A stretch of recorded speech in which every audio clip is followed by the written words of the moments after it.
E de acordo com uma pesquisa que foi realizada por Borges, Aragão, Souza e Machado em 2020, essa pesquisa foi feita, os fatores de risco identificados para o burnout, a doença, né, o estresse, a síndrome relacionada ao trabalho, tá, durante a pandemia, foram algumas que eu vou dizer aqui para vocês. Então, o que eles entenderam que foram fatores de risco para o burnout aí nesse período da pandemia? Em primeiro lugar, foi o aumento dos casos confirmados e suspeitos. Isso foi já um fator de risco, né? Aumentou os casos confirmados e suspeitos, a demanda era maior também. Consequentemente, as pessoas estavam mais assustadas nesse sentido também, porque estavam recebendo muita gente testando positivo. E muita gente com complicações, né, precisando ser internadas, tendo que ir para a UTI, enfim, usar o respirador, enfim, uma série de situações. Uma outra situação é a necessidade do isolamento social, né?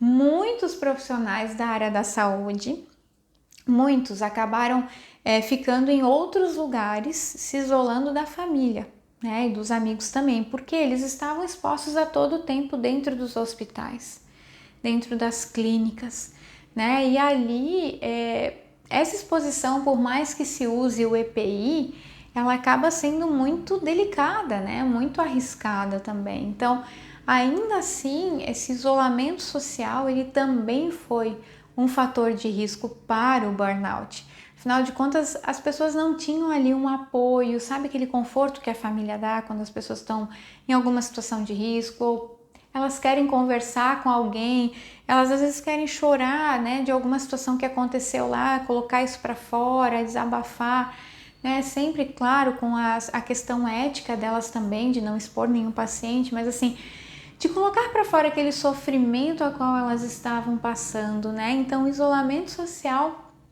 foi mais um fator de risco para o burnout no meio aí, né? Durante a pandemia, né? Nesse processo, nesse momento da pandemia. Aí a carga horária de trabalho, né? Excessiva, exaustiva também, porque as pessoas estavam muito cansadas. Hoje elas já voltaram, né? Num movimento um pouquinho diferente. E é interessante porque, por exemplo, o técnico de enfermagem, né, ou o enfermeiro, às vezes ele trabalha em mais de uma empresa, né, em mais de um hospital, ou trabalha na clínica, no hospital, ou no SAMU e no hospital, enfim, né. Eles têm às vezes mais de um trabalho, então imagina, se já estava difícil num trabalho só, porque estava demandando, né, mais energia, demandando mais tempo deles, mais a dedicação ali para aquela atividade, para atender aquela demanda, imagina às vezes com 2 trabalhos, né? Além disso, esse medo grande de ser infectado e infectar outras pessoas, né? Nesse ambiente em que eles estavam inseridos ali. Então, essa preocupação, o medo, né? Ele também atrapalha muito nesse movimento. Ele ajuda para algumas coisas, mas para outras ele acaba prejudicando muito. Então, isso também é um fator de risco para o burnout, né? Nesses profissionais da saúde dentro desse período da pandemia. Então, também foi identificado como um grande fator de risco.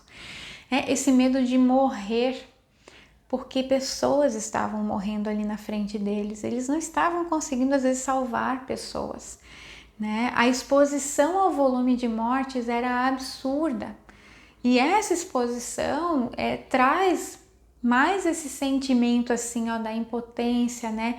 Da gente não conseguir fazer às vezes ou fazer tudo que é possível, mas tinha coisas que fugiam do controle deles também. E ao mesmo tempo essa frustração de perder esses pacientes, de perder os pacientes, de olhar para a família e ver a tristeza ali das famílias, né, de ver o sofrimento das famílias.